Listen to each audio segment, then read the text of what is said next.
Right, so I've got the detector in, number 3 on channel 3, so what I'm going to do is run and demonstrate a stopover station between the shuttle A and B stops. So on my station it's going to go from this platform here back out to the big station, stop over there and then work its way back to this platform and then work its way back to where it started off from. So to do that, it's been a bit of a cryptic puzzle because the instructions are very limited of how to do this well, there's virtually no instructions because it is enabled on an update and there's no instructions that I can see for how to do this. So anyway, I've got three sets of routes called Shuttle 1, Shuttle 2 and Shuttle 3, and each of these routes are added and triggered when the train enters or leaves a detector point, a detected area of track. I've just had to suss this out myself because I know nothing about this. It's just I'm learning as I go along of how to do this properly on the ECOS. So I thought I'd share this anyway. So if I go to plans, so when I start this shuttle train up now, it's in shuttle mode at the moment, but I've just got to launch it. What will happen, it'll trigger all the points it needs to, I'm just going to reset all my points on the main system there, right? So you'll see all them trigger when it leaves. So I'm going to start up, let's have a look now, start up the engine, lights, launch it into shuttle mode.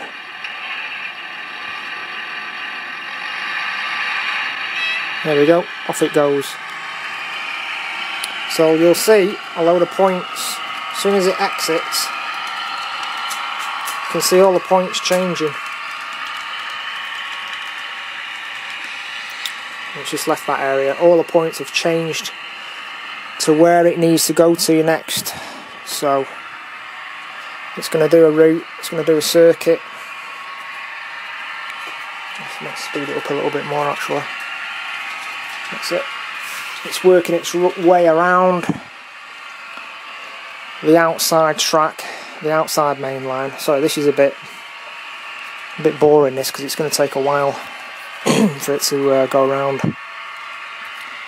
It's just to show you obviously what can be done with the ECOS without any computer software, working all the points, bringing the rail car to automatic halt without using any sensors on the track.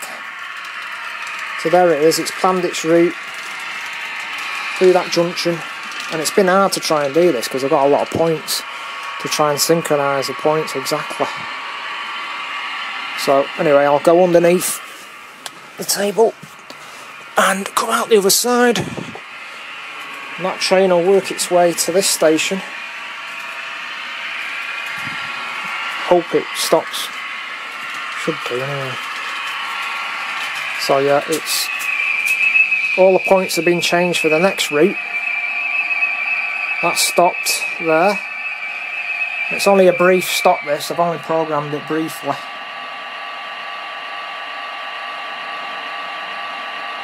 And then I'll get ready to pull off. So there we go, it's gone off and it's going to go to its next stop.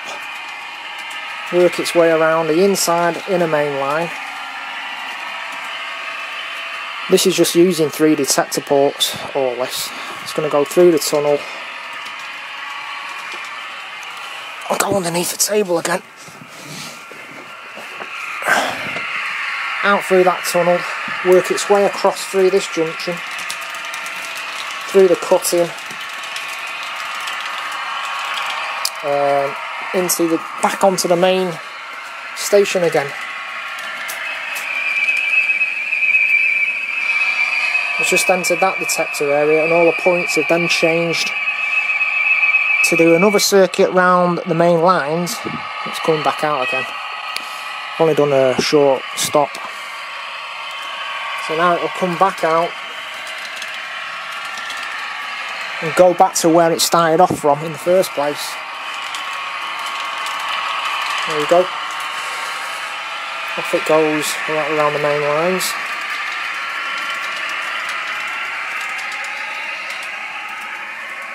I mean, I wanted to try this out to see whether it would work or not before I carry on with the main automation of it, because this is using the ECOS to its full capabilities without any PC software, which I think is it's really good the way it works. Anyway, so it's gone round the main lines, and now it's going to come back to where it started off from, on this smaller platform area, and that's it. The shuttle run will repeat itself again, but you can either stop it, you can adjust the times on each station, the stopover station and the A and B start and finish points, and that's it. Shuttle route with an in-between stopover complete. So that's it. So anyway, I'll just stop it now. That's just demonstrated it. In fact, I'll bring it out now just to show you the points that change over. It comes out the red detector area.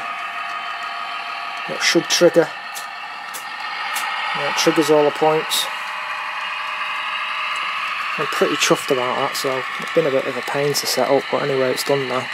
Move on to the next stages of putting the detectors on the track. Yeah, just to recap about how I basically set it up is you make a shuttle train first of all by pressing the spanner. Go into the little loco icon here, it's a shuttle mode. You can see the shuttle modes I've got set up already. So you press the plus sign to create one, but I don't want to do that at the moment. I'm just going to go into one by pressing enter. But when you press plus, it just gives you this screen and you fill it out. Edit shuttle, shuttle train name, ECOS detector, station 1. I've only got one ECOS detector, and then you should select what port that detector's on in the platform or wherever. So mine's platform 4 or whatever, that's port number 2 on the detector. Stopover duration in that station before it sends it back again, and then station 2, which is the other platform in the station.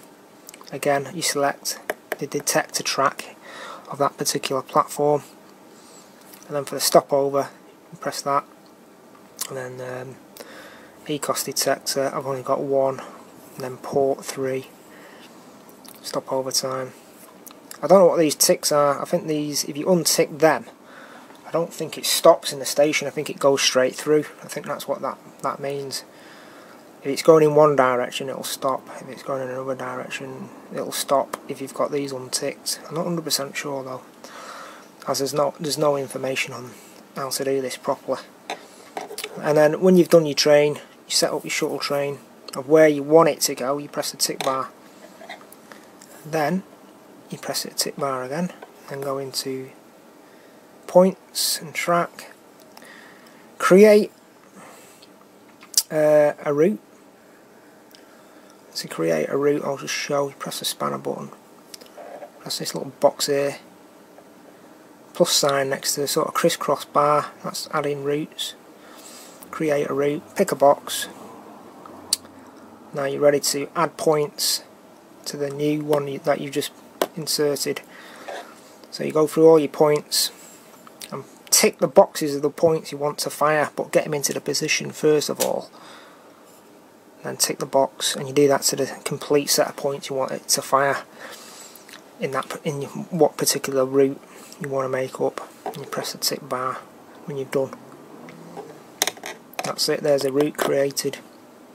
And then to add that to a detector area, you just press edit that one. You can do more stuff here as well. You can actually name the route. Quite a lot of information there. How many points are you firing? How many microseconds do you want the points to fire from one point to the next? If you're using high voltage draw points, then you want this to be higher. If you're using magnet type points, which I am, this can be very high. This can be set to a higher rate. And then the most important thing is these constraints. You press on that, and then you've got these boxes here. So you can press one of these boxes, press feedback, right, detector, ECOS detector, and I've only got one, so it's one. So where do you want that route that I've just made, where do you want it to work from? So I've got three choices: port 1, port 2 or port 3. So I'll just pick port 1. That's it. That route will fire those points when a train goes into it, into the detector area, which is occupied. 3 means when the train leaves that detector area, it will fire the points when it leaves rather than enters. Then you just press the tip bar, and you can add more constraints the more detectors you've got. So if I've got 3 detected areas, I'd have 3 areas, constraint areas, or 1 for each detector area rather. It's a bit complicated, but that's how it roughly works. That's it.